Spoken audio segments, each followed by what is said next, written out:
Welcome back, everyone, to Journey to Earth, Episode 2, where every single day we are uncovering our planet, covering awesome environmental topics with every episode, and trying to make the world a greener place, one podcast and one episode at a time. We are your hosts, Nick. Today I am what was I again? Guapo Muy Nick? Muy Guapo Nick? I don't know.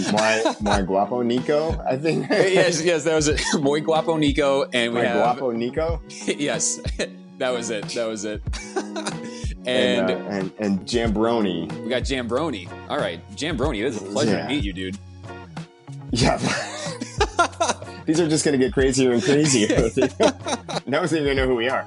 I'm going to be slipping into like insanity every single episode. Well, man, I have to say, I'm totally pumped to talk with you tonight. So I was like, for anyone who cares to hear how we got to come up with these stories, Nick and I have been, we made a decision. We want to talk about environmental news, things that are happening around the world. And one of the things that we thought we would do is just like, hey, if something comes up, like we're just going to not tell each other what we're going to talk about. And on the night of the podcast of our recording, that's when the subject comes out. So something big kind of happened over the weekend. And as soon as it happened, I said to my wife, I know what I'm going to be talking about with Nick. And then so I sent Nick the message and I said, but I have a feeling you're going to be talking about this too. So I think this is going to be a shorter episode. We still don't know what we're talking about. Not sure. Either of us are going to be talking about, but I have a feeling, man, if I was a betting man, this would be something that would excite you too. So Bro, we'll see. You killed me when you sent me that. I almost like fell out of my chair. And I'm like, this guy knows me way too well. I'm like, there's no way. How much of a bummer would it be if like this is not like we're not even on the same subject? Like we're talking about two different things. Maybe like, yeah, dude. So the sun got hotter or something. No, yeah, that's not what I thought you were talking about. But okay, let's go. It's like I'd be like, oh shit. All right, cool. Like that's good to know. Yeah. But all right, all right. You went first last time. Do you want me to go first this time, or do you want to go first again? Keep the trend going. I think Matt went last this time, so let's have Jambroni go first this episode, brother. I think you're up. Jambroni's going first. All right. Okay. I'm at the edge of my seat, bro. Are you ready? Drum roll, please. I'm sitting. I'm going to be standing soon. Okay. All right. The news is about Patagonia. Okay. That was not mine, believe it or not. That was actually not mine. I am blown away, bro. That is awesome. This makes things really interesting. All right. This is wow. I think I just pooped a little bit. For one, I can't believe that either you had to have heard about this. Oh, I did. But two, okay, so that you weren't super excited to hear that the entire company, right? Patagonia's. Okay, so I'll just start from the beginning, bro. Lay it on. All right, so Yvonne Chouinard. All right, Yvonne Chouinard, the owner of Patagonia, is giving his company away. Just giving it away completely. It's actually transfers ownership is the word I want to use. So at $3 billion to two climate change organizations. So everything that Patagonia has ever worked for leading up into this point is all going right towards climate change. All right. Now there's two organizations that it's going to. The Hold Fast Collective is one of them. All right. So they're going to hold 98% of the company. The Hold Fast Collective is a non-for-profit organization. They could, push for environmental causes. They can steer towards political candidates and stuff like that. Let's see here. I'm trying to make sure I don't want to misword what both of these organizations are doing. So all right, in their words, I guess let me just read it this way. The Patagonia website states that Hold Fast Collective will fight the environmental crisis, protect nature and biodiversity, and support thriving communities as quickly as possible. So that's kind of their whole entire thing. Now, the other part of the company is going to be going to this thing called Patagonia Purpose Trust. So that ensures that the company's commitment to the environment is forever. So that's kind of like the voting body of Patagonia. They're the ones who are going to be calling the shots of where everything's going to be going, how they want to go. Like which Yvonne Chouinard is going to be on that board. Right. So he's going to be on that board. So Very cool. Still has, some say where it goes. He can at least vote on it and talk about it. But that's it. Like, he's not collecting any more money off of Patagonia. All of the profits, everything is going right back into the environment. That just tells you, all right, that when you have a passion, right? Because he did everything complete opposite of what every other business did growing up. Everybody always told him, you got to go, you got to go public, right? Well, he was quoted in saying that, and I'm not, I'm paraphrasing here. He was quoted in saying that as soon as you go public with a company, then you're at a commitment for the shareholders. Like then your judgment kind of can get skewed a little bit because you're not. It's not your company anymore, dude. You're doing it for them more, right? And you're really trying to help these other people who bought into your company. It's yours, but. So he's actually, the quote, I love this, is that Earth is our only shareholder. That's actually the name of the paper that he wrote. That was the title that he wrote. that is a badass. Out there saying that we are, no, I know. It's so crazy. He just like mic drop. The Earth is our only shareholder. Bang! Well, there's a ton of quotes. I wrote them all down. I don't know if I'll get through all of them, but here's another good one, right? Instead of going public, you can say we're going purpose. Dude, it's it's perfect. Instead of going public, we're going purpose. The new president of the world right here. Let's go. Yeah. He said, I don't respect the stock market at all. Once you've gone public, you lost control over the company and you have to maximize profits for the shareholder. And then you become one of these irresponsible companies. So needless to say that Patagonia, I have never owned anything Patagonia. I always liked Marmot. I thought that was like a cool little company. North Face, I bought a couple of North Face items and stuff like that. But Patagonia, I just never purchased. And I don't know if this has anything to do with it, but they actually advertise, don't buy our stuff if you don't need it. So like, I never saw myself, rock climbing to like the ends of the earth. Like, I like in Patagonia, wear a hoodie riding a bike down the road. Like I don't need, like a Patagonia, like hard shell for $200, so. He specifically, like that was his main thing. He would go against everything that all these other organizations are trying to increase profits. He himself said that he's so uncomfortable with being a businessman. He never wanted to be a businessman, never wanted to be a millionaire. Forbes actually like listed him as like one of the top billionaires, and he got mad about that. He was just like, no, like he does not. I'm not in it for that. So now he's just going back to his roots of like, I mean, he never left his roots, which is fantastic. No. So now Patagonia is just like rocking. That's the punchline. Right. And they're just rocking this whole entire thing, man. So all of their money is going back into environmental causes, specifically climate change. And for those people who are still like, climate change, like I was looking at don't do this. If you want to drive yourself crazy, go read something like I'm really good at that. So please give me more story like this, and then read the comments underneath, and then get mad at like the world that just like people are so negative. They're like, climate change, like I'm like, it's like, all right, stop. It's over. There's no argument. There's no, this guy donated billions of dollars for a cause. We have to do something about it. Right. Right. Enough arguing. Right. It's not like it's not. Right. Yeah. It's here. and the argument's over. It's been over. So just get with it. Right. But so yeah, man. So So I was watching like a lot of like news blurbs about this, like quick little like 30-second things that they were doing all over. And the one blurb that I saw, I don't know which station it was on, but they were saying that there was another organization close to them, to Patagonia, who's considering doing something similar. So, I mean, this could be a trend-setting thing, man. Like, and imagine like just like throwing all this money into a cause that you even regardless of climate change is a thing, but forget about climate change. Just think about your heart and your passion. You built this company based off of your true beliefs and values, and then you were able to then just give all of the profits away to your core beliefs and values. Like how amazing, what a legacy. Just like if there's anybody to emulate in life, in business and environmental, like it's Yvonne. It's insane, man. Yeah. And like he showed that it's possible, he also laid the groundwork. It's like, if you stick by your beliefs and follow that, like you'll attract the people that really care in that same way. That's the thing. You always listen to these money gurus who are like, and these business people are like, don't chase the money. And you're like, but how am I going to, pay for gas, or how am I going to get food on the table for my kids? So like, I got to think about money a little bit, but like, here is a guy who literally came from nothing, like him. And, I'm so sorry. I forget his name. The guy who founded, North Face. They started their own companies just by going out there, climbing and like just making stuff for themselves. And then it just started to grow and grow. And as they realized that things that they were making were starting to hurt the environment, they changed it up. Even though they were selling, like, I think like the spikes. I'm not a mountain climber, but they used to like hammer these spikes into the rock.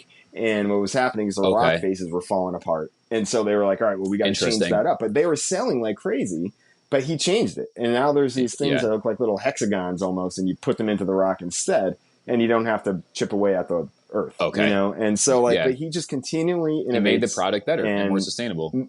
but makes it for what he felt was right. So if anything, this is a huge, huge, huge sigh of relief to think that if anybody, you and I right now, or anybody looking to do Right, dude. something for what they feel is right in their heart, my gosh, like what a fantastic story this is. Right. It's truly inspirational. Yeah.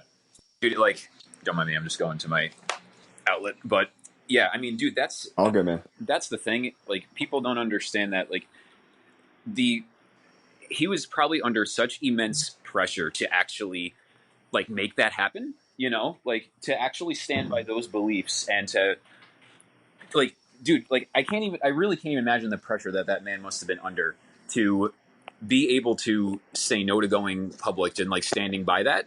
Like, that couldn't have been simple, and the fact that he at the end, Right. he like, how selfless can you be? That's just incredible. Right. Like, the fact that you can be like, Right. what, I built this massive thing, but it shows, dude, that you can build a for purpose and like profitable organization and it all makes a good impact. Like, he really, By sticking to your values. yeah, it's like you don't have to, and like he never he never deterred from, what, my mission and my orientation to everything that I believe in is what got me here.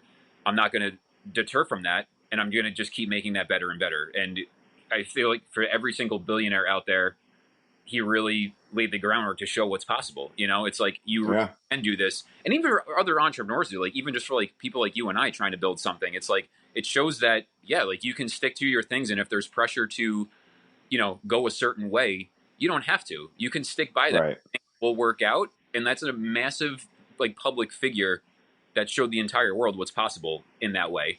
Yeah, there's a million businesses that have it all laid out for you. Like, okay, if you follow this path of this business, yeah, you can follow that path and become successful. But if it's not, if it grinds you the wrong way, if something just doesn't feel right about it, there's a lot of people, and I don't know. I've never been in a situation like this, so I don't know how I would react. Hopefully I would, I would like to believe I would react the same way Yvonne did. But like, you can go in one direction and you can follow that path of a business who was very successful, even though it's not morally, sitting right well with you. But I think a lot of people do that because that's the groundwork. This is how you become successful. And after you become successful, then you can go back and do the thing that you want. Like that's what a lot of people would do. I don't know. Maybe that's what I would do. Who knows? I would like to believe I wouldn't, but he just shows you that no, don't do it that way. Like you can totally do this, like you can totally stick to your values and make a kick-ass organization.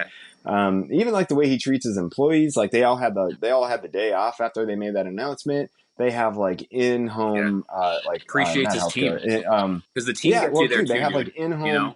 He didn't do it himself. That team. Well, got that's just there it, right? He has on-site childcare like at their organization. So like, how smart is that? Like he just cares about his employees. Organic cotton, obviously. Like he was one of the first people to go with that. And like I said, he, discourages people from buying his stuff if you don't need it. Like why are you buying it if you don't need it? Like it's not sustainable. So.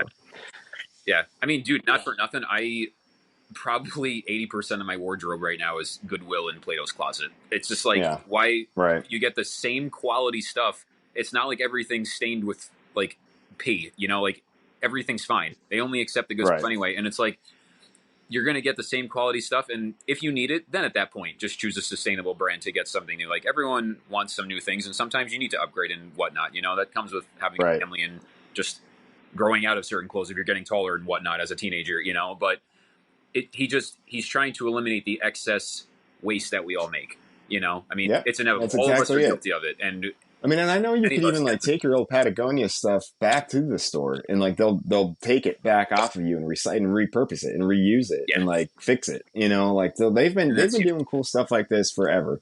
So I mean, when you look at a jacket, they're a leader. Like, and I'm not even talking like a hardcore jacket. I'm talking like a lightweight shell. It's like $200. It's expensive gear, but it's just like I could totally support this. Yeah, I would spend the money on that because I know I'm going to get a really good product. It's pretty much guaranteed. They'll fix it and they'll buy it back. It's like that's like, remember that other company I was telling you about, Koala Tree? I bought two pair of their hiking pants they're really expensive. They're like almost like $90 for a pair of hiking pants. But like all of the material that they use is super sustainable. It goes right back into the environment. Like I'll 100% back these organizations that do that. So I mean, it's fantastic. So real quick before we move on to your topic, I'm just gonna read this one quote that he had. Okay, so we can end it coming up on this. So in his message, and I pulled this from I don't know, man. I pulled so many resources, so I'm pulling this right out of one of the news sites that I got this from, but it's his word, so I guess I don't have to cite where I got. I don't know, whatever. Sorry if anyone is offended by me reading this in verbatim from your website. Yeah. But all right, so in his message titled "Earth is now our only shareholder," Schoenard 83 confessed, "I never wanted to be a businessman. Truth be told, there were no good options available, so we created our own. Instead of going public, you can say we're going purpose." Instead of extracting value from nature and transforming it into wealth for investors, we'll use the wealth Patagonia creates to protect the source of all wealth. What Crazy. What a statement, man. Yeah. That's something that you look back 200 years from now and you're like, that guy was an icon in his space and yeah, leader in the entire climate movement. It's that level of a quote. Yeah. It is. And the last thing he says, despite its immensity, Earth's resources are not infinite. And it's clear that we've exceeded its limits. But it's also resilient. We can save our planet if we commit to it. And he also said the very last thing, he says, now I could die tomorrow and the company is going to continue doing the right thing for the next 50 years and I don't have to be around. Wow. Incredible. Unbelievable. And that's the thing too, with most times when I feel that companies sell their business, I mean, people can say that they have a certain intention that you sell it to, but he structured it to say, no matter who owns this, or of the seller buys this and then does what he wants with it or she does with it, it's impossible. Like he set it up in that way to make sure that no hand that grabs Patagonia itself will mess with it in a false way, and it'll. And that was another thing he said. Like he couldn't trust just selling it and giving the money because then what would the direction of Patagonia go after that? Like he couldn't ensure that it would go in that direction that he wanted it to. Yeah, like where's the control at that point? Yeah.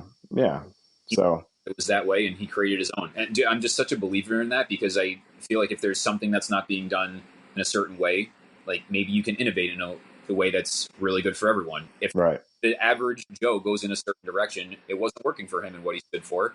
And not for nothing, that's really how he set out to change things. Whenever he started Patagonia, whatever year that may be, he stayed true to that to the end of selling it. And for the next 50 years, that Patagonia is a brand. Just keeps Patagonia in place as a leader in the climate space to me, and just good fashion apparel. It's a leader in the space without a doubt. And just an incredible man overall. I mean, that's all I can really say. Just an incredible man. Yeah. I just, I can't even tell you how excited I was when I saw that. Actually, Rita, we were sitting on the couch and she was the one who told it to me. She was like, "Oh, did you hear this?" And I was like, "Send it to me. Send me the article. I need more. I needed to learn more." Yeah, it was incredible. And just real quick, let's see. Doug Tompkins was the guy who started North Face, and dude, I didn't know this either. He tragically passed away in 2015 when he was kayaking with Yvonne. Oh my god! Yeah, and their kayaks, they capsized, and he died of hypothermia. Oh my! And he was with Yvonne on that. Wow! Man. Yeah. Oh my god, that's insane. That's tragic. Yeah, in 2015, I was bummed out, and I also didn't realize that he founded North Face, but he didn't.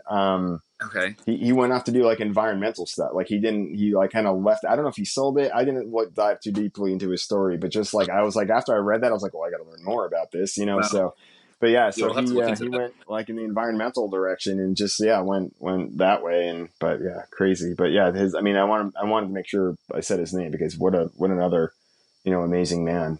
Doug Tompkins. How do you, I can only wish that my legacy that I leave behind is, a fraction of these two guys. Right.